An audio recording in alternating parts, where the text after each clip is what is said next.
Yeah, Gina, these are actually workers with the Department of Public Works, and they are setting up barricades now here to block off this scene. There's a lot more traffic. Just in the last couple of minutes before I spoke with you, there really wasn't that much traffic, but people are getting curious and they're coming out, and so now they're setting up these barricades to free up some of the officers. As you can see, they're moving down Old Hammond Highway now, deploying those barricades. You also saw that police officer with his assault weapon.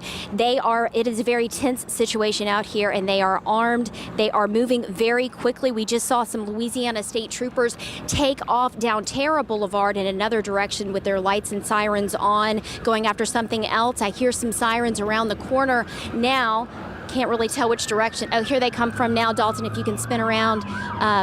And this is why they do not want people out on the streets. Do you see these people? They are blocking the police access. Look, this is a member of the media. This is ridiculous. Blocking this policeman who's trying to get to the scene, obviously responding to some kind of a tip or a need for help. He needs to get back to the scene. He's moving very quickly back towards Airline Highway now, and they want people to stay off of the roads so that they do not interfere with this active shooter investigation right now. Gina? Jennifer, just seeing a report here that the mayor's office there in Baton Rouge has confirmed 3 dead. 2 of those are Baton Rouge police officers. 1 is an East Baton Rouge Parish Sheriff's deputy, as we'd been led to believe a sheriff's deputy was involved in this. Any insight into the mayor's confirmation there?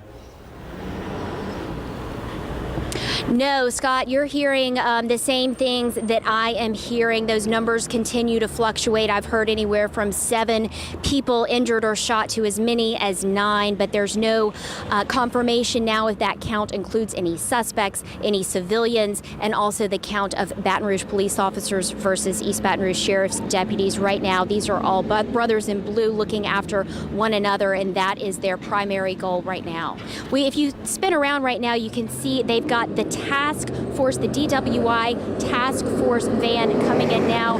That will obviously help with some air conditioning for these police officers. It's very hot out here already. We have water out here with the police officers, but that will give them an air-conditioned respite.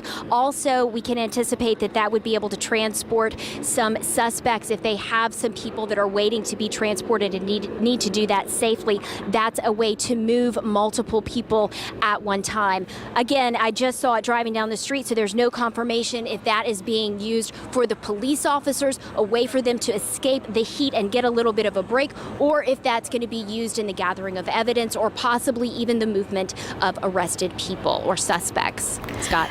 Jennifer, it's still hard to tell, and certainly information that you may not have been able to kind of wrap your arms around at this point.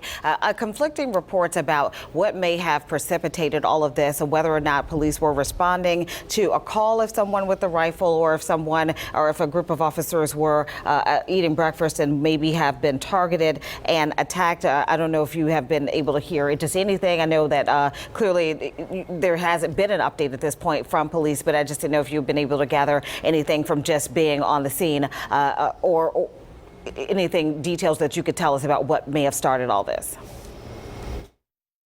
Right, Gina. Well, that's the big question. How did all of this happen? Obviously, things have been tense here in Baton Rouge for the last week, but there was we weren't alerted as to the media of any kind of a protest or anything that was going on where tensions could have flared and something could have erupted in the moment. Some early indication from witness reports they use the word ambush. That's not my word, that's their words. They describe an ambush on police, and certainly with the injury reports, with the fatalities that we've heard about, that is consistent. We don't have any confirmation of that at this point, whether police were lured in, if they were ambushed, if they were responding to someone, if this is entirely unrelated to what's been going on in Baton Rouge since Alton Sterling was shot here last Tuesday, a week ago Tuesday.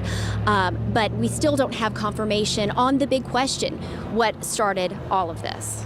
Gina. Jennifer, we know that there had been some reports in the days of the protest last weekend. Police thought that there had been some credible threats that officers may have been targeted.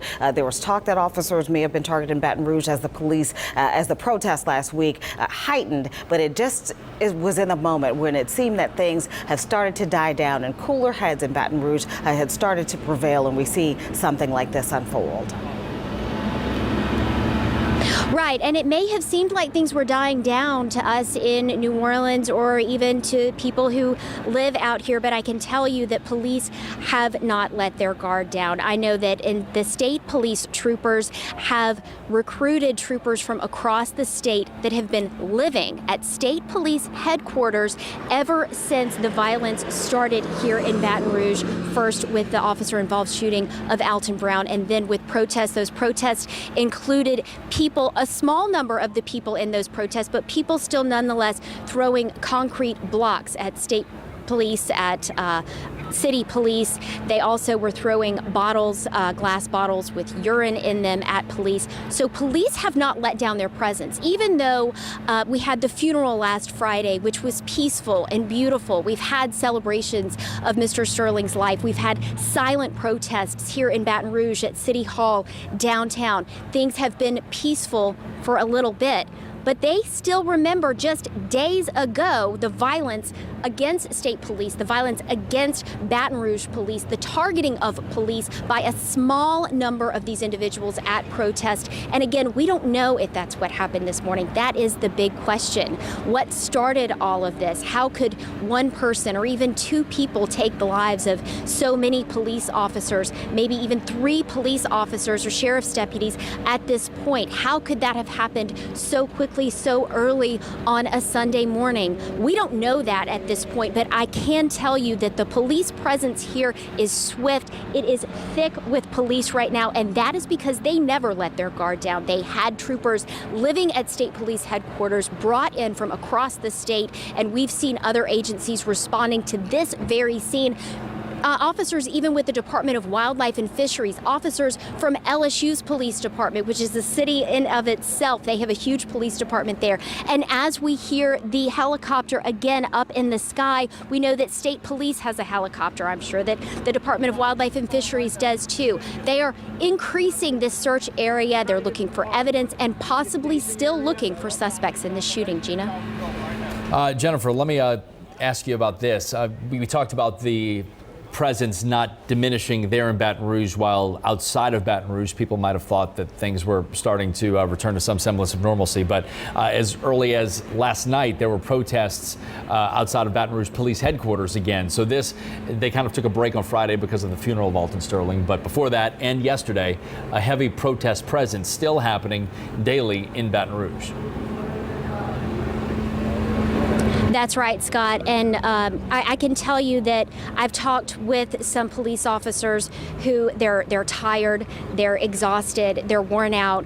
They just want it all to be over. And it would be too much of a coincidence with this happening so close to Baton Rouge Police headquarters, which is on Airline Highway, just blocks from where we are now at the Old Women's Hospital, for people who are familiar with the area, for them to consider right now that this is not related. That's what all of the police officers on the scene are prepared for. They're prepared that this is not isolated. They're prepared that there could be more people who see the unrest happening right now and want to piggyback on the tragic events of this morning, and they're vowing not to let that happen.